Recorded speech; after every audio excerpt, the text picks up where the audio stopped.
kasih ya Bapa. Kami tahu Tuhan, kami tak bisa meninggalkan Engkau. Kami perlu Engkau dalam hidup kami. Engkau selalu ada. Kau Bapa yang mengasihiku, kuasa-Mu memulihkanku, hati yang baru Kau berikan, untukku dapat melihat rencana-Mu. Rencana-Mu indah bagiku, Kau ada di setiap jalanku. Hatiku haus dan lapar akan Engkau. Kau yang haus dan lapar, sama-sama katakan. Kaulah segalanya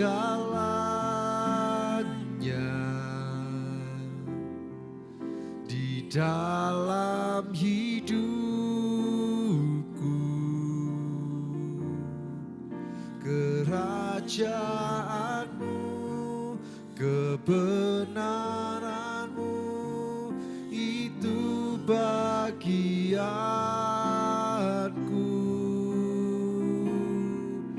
Kata yang ku pandang selama hidupku, mengasihi-Mu, mengasihi-Mu, memuliakan-Mu, Bapa dan Rajaku. Terima kasih Tuhan. Katakan sama-sama, rencana-Mu indah bagiku, Kau ada di setiap jalanku. Hatiku haus dan lapar akan Engkau. Angkat tangan, katakan bersama-sama. Kaulah segalanya di hidup kami, di dalam hidupku. Kerajaan-Mu, kerajaan-Mu, kebenaran-Mu, itu bagianku. Kaulah yang ku pandang selama hidupku. Katakan, mengasihi-Mu, memuliakan-Mu, Bapa dan Raja. Sekali lagi katakan bersama-sama. Kaulah segala, Kau segalanya di dalam hidupku. Kerajaan dan kebenaran-Mu Tuhan, kami mau itu jadi bagian dalam kehidupan kami. Itu bagian Kau yang kami pandang. Kaulah yang ku pandang selama hidupku.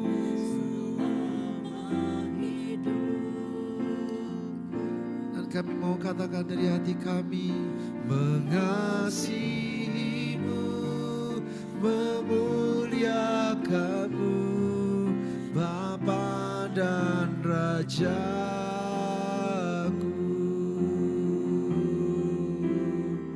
Ini hati kami, Yesus, yang mengasihi-Mu dengan segenap jiwa, dengan segenap pikiran kami.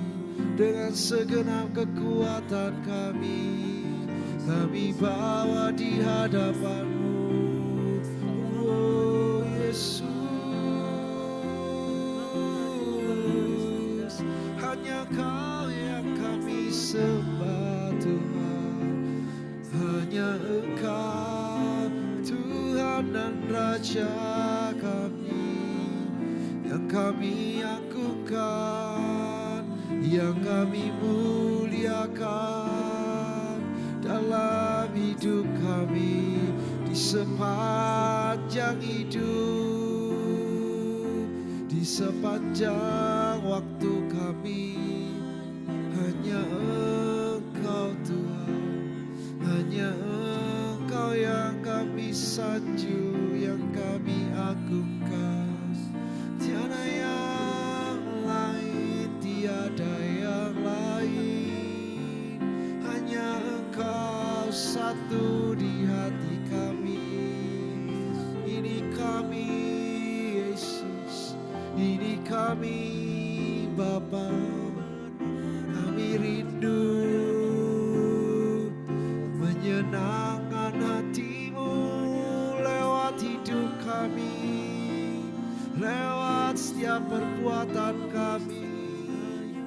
Pimpin kami Tuhan, pimpin setiap langkah kami. Kami berserah penuh, hanya Engkau Yesus, hanya Engkau Tuhan di hati kami, di hidup kami, di pikiran kami. Dan kami mau nyatakan dalam hati kami Tuhan, Kaulah segala, Kau di dalam hidup kami. Kerajaan-Mu Tuhan, kebenaran-Mu jadi bagian dalam hidup kami Tuhan.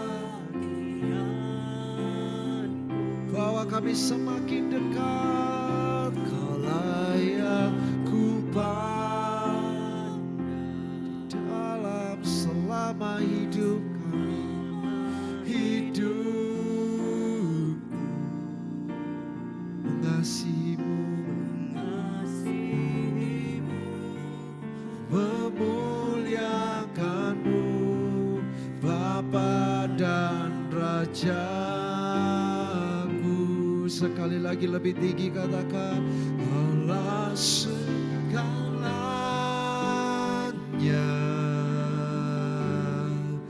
di dalam hidupku.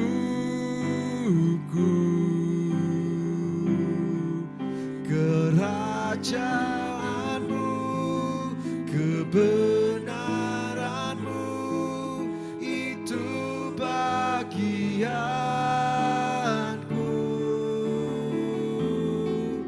Kaulah yang ku pandang selama hidupku. Katakan bersama, mengasihi-Mu, memuliakan, mengasihi-Mu, mengasihi-Mu, memulia. Sekali lagi dengan segenap hati katakan, mengasihi-Mu, memuliakan-Mu.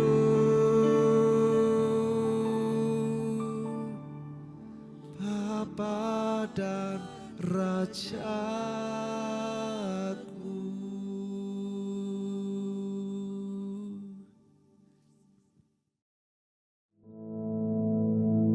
Our Father, which art in heaven, hallowed be thy name. Thy kingdom come, thy will be done in earth as it is in heaven. Give us this day our daily bread, and forgive us our debts, as we forgive our debtors. And lead us not into temptation, but deliver us from evil. For thine is the kingdom, and the power, and the glory, forever. Amen.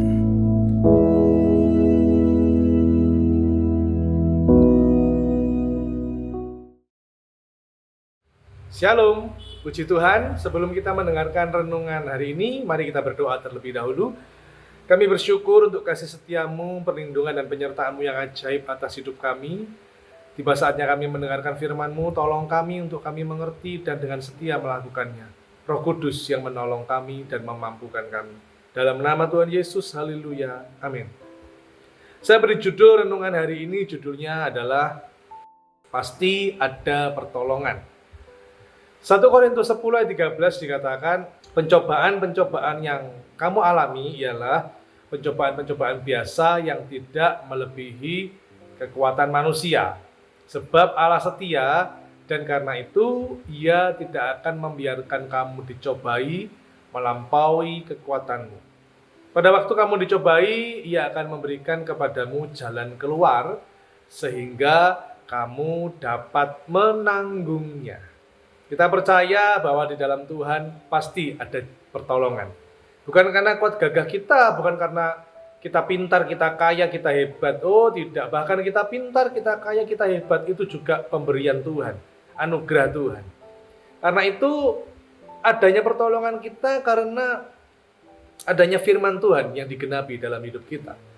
Dari 1 Korintus 10 ayat 13, maka saya bisa memberikan beberapa poin, yaitu yang pertama, mengapa pasti ada pertolongan? Yaitu karena pencobaan itu biasa.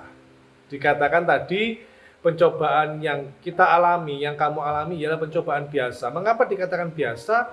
Karena ada penekanannya, yaitu tidak melebihi kekuatan manusia. Ini yang luar biasa, yaitu Tuhan mengizinkan pencobaan yang kita alami itu tidak melebihi kekuatan kita. Dia Bapa yang menyayangi kita, maka Dia tidak akan menguji kita, mengizinkan masalah pencobaan itu datang yang melebihi kekuatan kita. Waktu anak saya TK, saya tidak mungkin menyuruh dia untuk mengangkat galon, gitu ya, galon yang besar itu ya, yang 19 liter. Ya, dia pasti nggak kuat, masih kecil, ya masih kecil pasti nggak kuat. Tapi kalau dia sudah makin dewasa, tentu tubuhnya juga makin kuat untuk mengangkat galon yang 19 liter itu tadi. Dan dia bisa. Artinya saya tahu kekuatan kemampuannya. Sehingga saya akan mengajari anak saya step by step, selangkah demi selangkah untuk mengatasi setiap pencobaan yang ada.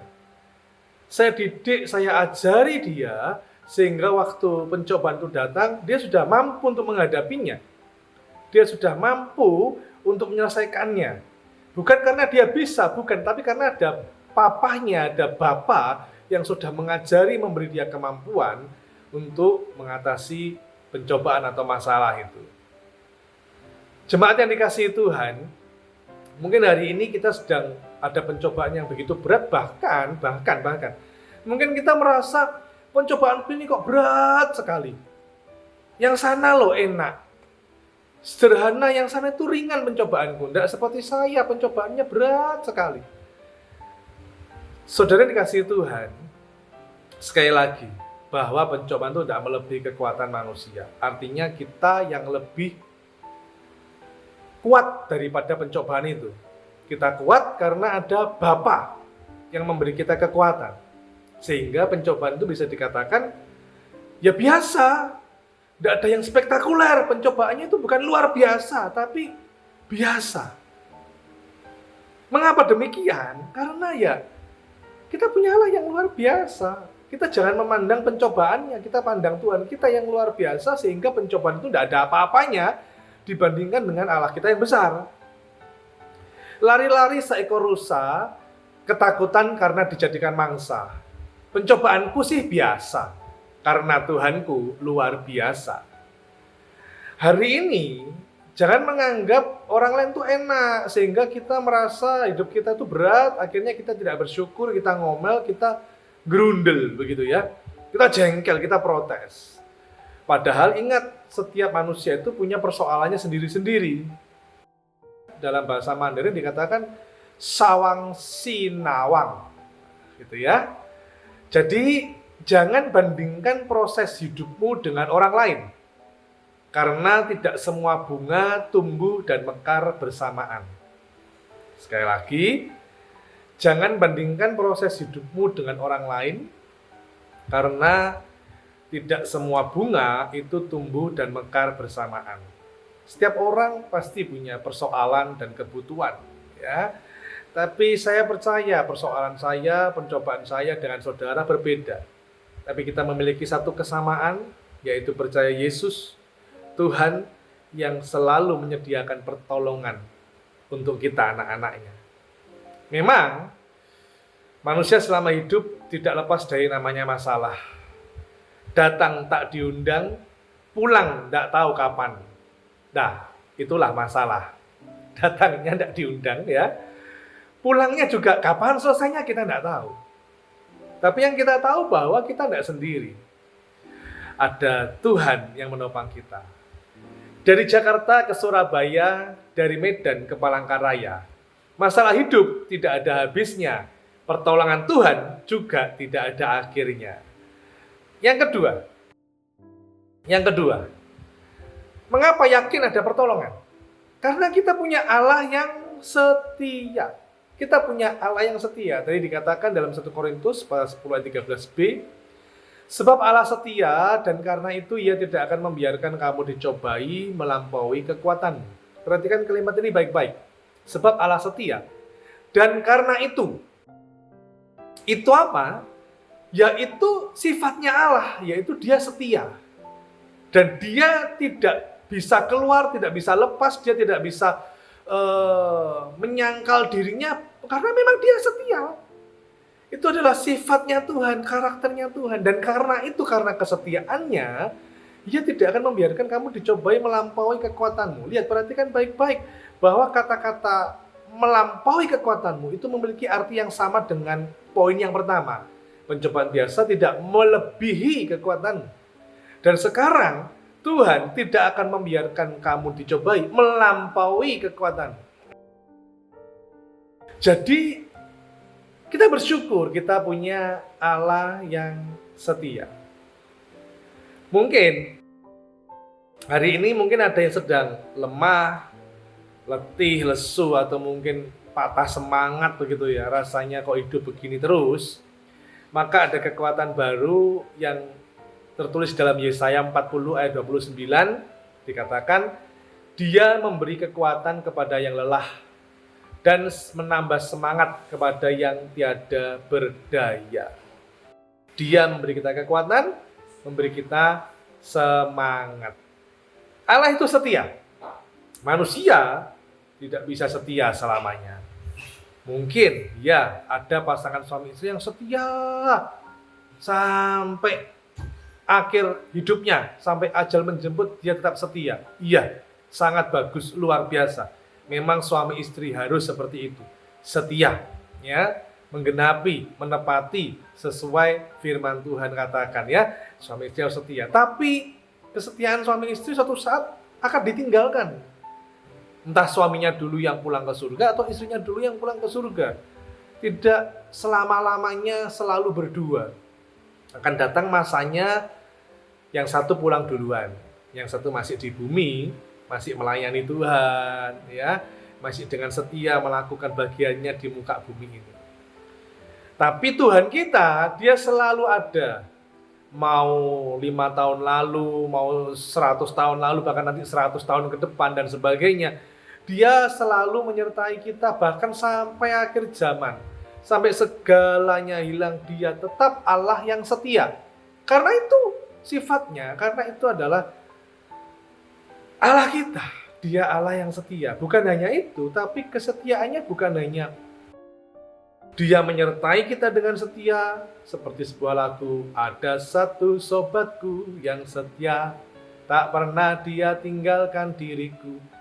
Hanya Allah yang setia, tanpa melihat kita tampan, kita cantik, kita jelek, kita orang kaya, kita orang biasa, mungkin kita orang pintar, mungkin kita orang yang ya sedang-sedang saja, kita orang kulit hitam, kulit putih, tidak melihat itu semua. Yang muda, yang tua, yang pendek, yang tinggi, tidak melihat itu semua. Dia setia, ya karena memang dia setia, bukan karena kita. Oh, saya sudah melayani Tuhan, saya sudah menyumbang gereja, oh, saya sudah terlibat dalam pelayanan, saya hebat dalam doa puasa dan sebagainya. Oh, tidak. Ya karena Allah itu setia, udah itu aja. Karena itu kita bersyukur. Tuhan tidak melihat kekurangan kita, dia tetap setia. Dan apa yang diucapkannya itu tidak ada yang bleset, tidak ada yang gagal. Itulah bukti kesetiaan Tuhan bahwa apa yang dijanjikan pasti ditepati. Yosua pasal 21 ayat 45. Dari segala yang baik yang dijanjikan Tuhan kepada kaum Israel, tidak ada yang tidak dipenuhi. Semuanya terpenuhi. Apa yang dijanjikan oleh kaum Israel, semuanya dipenuhi Tuhan. Ya, memang awalnya Tuhan memilih bangsa Israel sebagai bangsa pilihan. Bahkan sampai hari ini pun bangsa Israel tetap sebagai bangsa pilihan. Tapi saat Allah menjelma menjadi manusia, yaitu namanya Yesus, orang Israel, yaitu bangsa Israel, menolak keselamatan yang Yesus tawarkan kepada bangsa Israel. Orang Israel menolak, bahkan orang Israel membuat Yesus sampai mati di kayu salib. Waduh, Yesus menyerahkan nyawanya untuk kita. Orang Israel menolak, maka keselamatan ditawarkan kepada bangsa-bangsa lain, termasuk saudara dan saya. Sehingga janjinya juga diberikan kepada kita yang percaya. Makanya janji Tuhan setia. Tidak ada yang tidak dipenuhi, semuanya terpenuhi. Dia tak pernah gagal, karena dia Allah. Dia tak pernah lalai, dia jamin firman-Nya. Lihat, inilah kesetiaan Tuhan. Mau musim kering, musim hujan, mau ada badai lewat lembah kelam, mau ada angin topan, ada apapun sudah yang menggoncang kita, dia tidak pernah meninggalkan kita. Dia setia untuk memberi kita kekuatan. Burung nuri hinggap di dahan, bernyanyi merdu penuh sukacita. Banyak rintangan dan pencobaan, tapi ada Yesus yang selalu beserta. Puji Tuhan.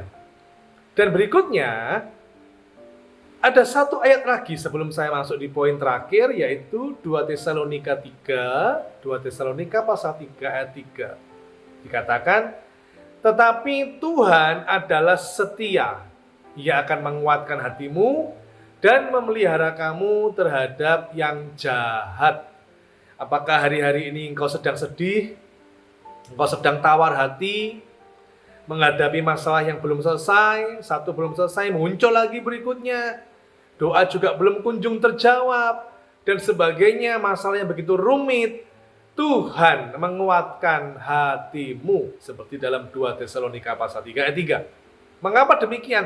Iya, karena Tuhan adalah setia. Ia menguatkan hatimu dan memelihara kamu. Burung elang terbang melayang, bentangkan sayap dengan gagahnya. Tuhan Yesus Maha Penyayang, aku dan kau ada di tangannya. Yang ketiga, di dalam ayat yang pertama tadi, ayat pokok kita yaitu 1 Korintus 10:13 dikatakan di bagian akhir, pada waktu kamu dicobai, Ia akan memberikan kepadamu jalan keluar sehingga kamu dapat menanggungnya. Wah, luar biasa. Poin pertama itu, mengapa pasti ada pertolongan? Ya karena pencobaan itu biasa, tidak melebihi kekuatan manusia. Kedua, karena kita punya Allah yang setia. Ya, Allah yang selalu menepati janjinya dan selalu ada menemani, menopang, menolong kita. Yang ketiga, pasti Dia memberi kita jalan keluar. Wah, luar biasa ini ya. Tuhan kita bukan hanya mendampingi, memberi kita kekuatan ya, mengajar, mendidik kita, tapi dia menyediakan jalan keluar.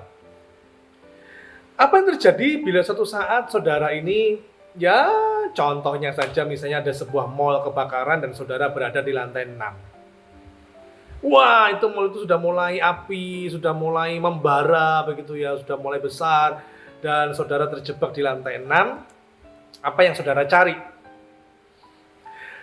Pasti saudara cari ada 2 tulisan gitu ya. Yang pertama tulisan pintu darurat atau tangga darurat. Dan yang kedua, tulisan pintu keluar atau exit.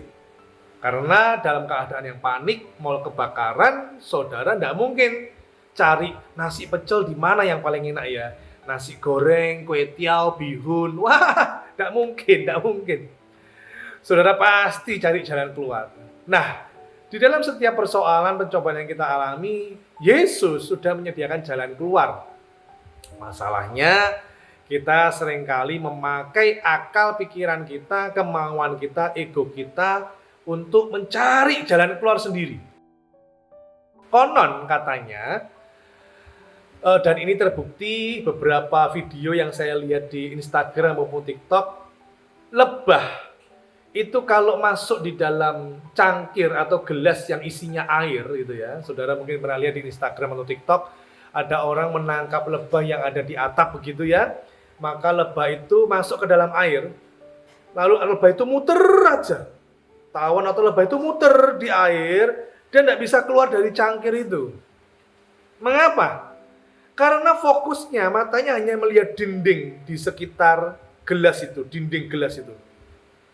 Muter terus dia tidak bisa keluar. Padahal jalan keluarnya bukan di sekitarnya, di sekelilingnya. Jalan keluarnya ada di atas. Demikian juga kita, waktu kita bingung, kita susah ya, mungkin tertekan, stres, frustasi dan sebagainya, jibek gitu ya, maka ayo lihat ke atas, lihat ke Yesus, lihat ke firman Tuhan. Dia menyediakan jalan keluar. Tinggal kita mau menunggu, kita percaya dengan cara dan waktu Tuhan. Jadi, kalau ada masalah, ada pencobaan, Joko tingkir ngombe dawet. Gak usah dipikir, garai mumet. Ya, kita pikirkan firman Tuhan, kita memikirkan hal-hal yang menyenangkan hati Tuhan. Masalah tetap ada. Iya, masalah tetap ada. Sampai Tuhan turun tangan menolong kita, masalah itu pasti selesai. Artinya, mungkin saat ini kita sedang berada di lembah kekelaman, tapi kita tidak selamanya di lembah kekelaman. Kita hanya melewati lembah kekelaman. Mengapa ya? Karena itu tadi, Tuhan memberikan solusi, bukan ilusi. Kalau manusia, saudara punya teman ya, atau siapapun itu manusia ya, keluarga dan sebagainya, seringkali memberi kita ilusi, harapan-harapan palsu. Tapi Tuhan pasti memberi kita solusi dan bukan ilusi. Sekali lagi, percaya dengan cara dan waktu Tuhan. Dikatakan tadi ada jalan keluar sehingga kita bisa menanggungnya. Artinya, sekali lagi itu sebuah kalimat yang kalau kita bisa menanggungnya berarti kita lebih kuat. Sama dengan poin pertama, kedua. Poin pertama tadi tidak melebihi kekuatan manusia. Yang kedua, tidak melampaui kekuatanmu. Yang ketiga, kita bisa menanggungnya. Artinya kita yang lebih kuat daripada pencobaan itu. Kenapa kita kuat? Karena ada Tuhan di dalam kita. Ada Dia Bapa yang mengajari kita, mendidik kita, memberi kita hikmat, memberi kita kekuatan, sehingga kita diarahkan dan harus mau diarahkan supaya kita ketemu jalan keluarnya itu tahu. Ya, jadi ada 3 hal bahwa pasti ada pertolongan. Mengapa yakin? Ya karena pencobaan itu biasa. Tidak melebihi kekuatan kita. Setiap kita punya pencobaan yang berbeda-beda, tapi kita punya satu kesamaan. Percaya kepada Yesus. Tuhan yang hebat, Tuhan yang hidup, Tuhan yang luar biasa yang pasti menolong kita. Dan yang kedua, karena kita punya Allah yang setia. Dia tidak pernah meninggalkan kita, bahkan ada jaminan. Apa yang dikatakannya, diucapkannya, dijanjikannya pasti ditepati. Dan yang ketiga, yang terakhir, dia selalu memberi solusi, bukan ilusi. Dia memberi kita jalan keluar. Kalau yang memberi jalan keluar Tuhan, pasti itu bukan hanya baik, tapi terbaik. Puji Tuhan, Tuhan Yesus memberkati. Mari kita berdoa. Kami bersyukur Tuhan, firman-Mu menguatkan kami tidak sendiri, tapi ada Yesus yang menemani, menopang, menghibur, memberikan kekuatan, bahkan jalan keluar. Kami percaya hari ini, esok, lusa, dan selama-lamanya ada pertolongan Tuhan dan pasti terjadi. Kami hidup di dalam kasih setia Tuhan. Kami mau melakukan firman-Mu sebab Roh Kudus yang menolong kami. Terpujilah nama-Mu dalam nama Tuhan Yesus Kristus. Haleluya. Amin. Tuhan Yesus memberkati.